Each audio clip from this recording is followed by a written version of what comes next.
विपक्ष के साथ कुछ भी अच्छा नहीं हो रहा। हर तरफ से विपक्ष के नेता घिरते जा रहे हैं। वहीं सुप्रीम कोर्ट से ऐसी खबर सामने आई जिसके बाद विपक्ष में हड़कंप मच गया है। सीजेआई सूर्यकांत के एक फैसले से कुछ लोग तिलमिला उठे हैं। हाल के दिनों में सुप्रीम कोर्ट से कई ऐसी खबरें आई जिससे विपक्ष को बड़ा झटका लगा है। कांग्रेस के नेता राहुल गांधी एसआईआर को लेकर सवाल उठा रहे हैं, लेकिन एसआईआर पर रोक न लगाकर सुप्रीम कोर्ट ने विपक्ष के दावों की हवा निकाल दी है। एक एनजीओ की ओर से शीर्ष अदालत में कहा गया कि पश्चिम बंगाल में मतदाता गणना के दौरान बीएलओ को धमकाया जा रहा है। इस पर चीफ जस्टिस सूर्यकांत की बेंच ने कहा कि ये सिर्फ एक राज्य का मुद्दा नहीं बल्कि पूरे देश की चिंता है। सुप्रीम कोर्ट ने कहा कि चुनाव आयोग को किसी भी राज्य से असहयोग मिले तो वो सीधे सुप्रीम कोर्ट को बताए। सुप्रीम कोर्ट ने चेतावनी दी कि बीएलओ को सुरक्षा नहीं मिली तो हालात बिगड़ सकते हैं। बेंच ने कहा कि बीएलओ की सुरक्षा हमारे लिए प्राथमिकता और जरूरत हुई तो कड़ी कार्रवाई भी की जाएगी। ऐसे में विपक्षी राज्य जो बीएलओ को सुरक्षा नहीं देंगे और जो लोग एसआईआर के विरोध के चलते बीएलओ को धमकाएंगे तो सुप्रीम कोर्ट उनके खिलाफ सख्त कार्रवाई करेगा।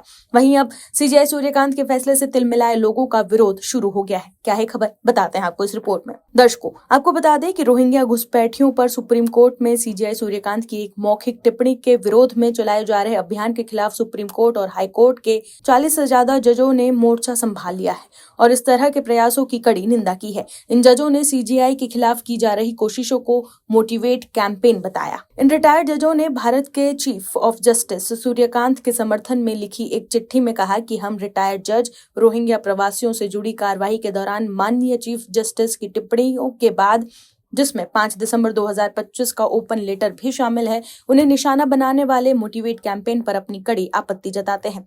40 से ज्यादा रिटायर्ड जजों की ओर से जारी बयान में सीजेआई के खिलाफ लिखे 5 दिसंबर के उस ओपन लेटर का जिक्र किया गया जिसमें कुछ जजों, वकीलों और campaign for judicial accountability and reforms ने सुप्रीम कोर्ट की बेंच की टिप्पणी पर आपत्ति दर्ज कराते हुए कहा था कि 2 दिसंबर को रोहिंग्या शरणार्थियों के बारे में की गई कुछ अभद्र टिप्पणियां सीजेआई की बेंच में गहरी चिंता का विषय है। सीजेआई के समर्थन में आए इन पूर्व जजों का कहना है कि सुप्रीम कोर्ट की आलोचना अस्वीकार्य है।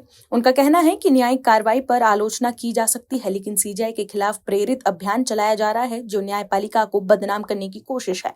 देश के इन पूर्व न्यायाधीशों ने रोहिंग्या समुदाय की भारत में मौजूदगी को लेकर गंभीर चिंता जताई है। उनका कहना है कि रोहिंग्या भारत के किसी शरणार्थी ढांचे के तहत नहीं आए थे और उन्हें किसी भी प्रकार की वैधानिक शरणार्थी सुरक्षा का अधिकार प्राप्त नहीं था। देश के इन पूर्व जजों के अनुसार ज्यादातर रोहिंग्यों ने भारत में अवैध तरीके से प्रवेश किया और क्योंकि भारत न तो 1951 के संयुक्त राष्ट्र शरणार्थी सम्मेलन का हस्ताक्षर करता है और न ही 1960 के प्रोटोकॉल का हिस्सा, इसलिए उन्हें शरणार्थी का कानूनी दर्जा देना संभव नहीं। उन्होंने ये भी सवाल उठाया कि जब उनका प्रवेश ही अवैध था तो फिर बड़ी संख्या में रोहिंग्यों ने आधार कार्ड, राशन कार्ड और अन्य भारतीय पहचान दस्तावेज कैसे प्राप्त कर लिए। पूर्व जजों ने इसे गंभीर राष्ट्रीय सुरक्षा चिंता बताते हुए कहा कि इन सब प्रक्रियाओं की जांच होनी चाहिए क्योंकि ये सवाल बेहद महत्वपूर्ण है कि अवैध रूप से देश में प्रवेश करने वाले लोग भारतीय पहचान प्रणाली तक कैसे पहुंच गए।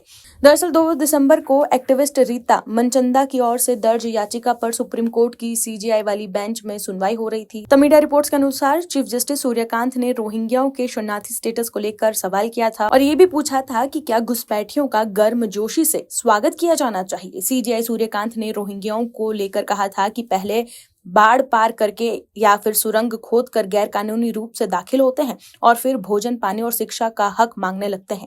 सीजेआई सूर्यकांत के इस बयान से कुछ लोगों को मिर्ची लग गई जिसके बाद वो सीजेआई को निशाना बना रहे थे। दर्शकों, राहुल गांधी एसआईआर पर निशाना साधते हैं, लेकिन क्यों वो बांग्लादेशी घुसपैठियों और रोहिंग्यों को देश से बाहर करने को लेकर एक शब्द भी नहीं बोलते? ये एक बड़ा सवाल है। Bureau report, OMS news. आप दर्शकों से विनम्र निवेदन है कि चैनल को सब्सक्राइब जरूर करें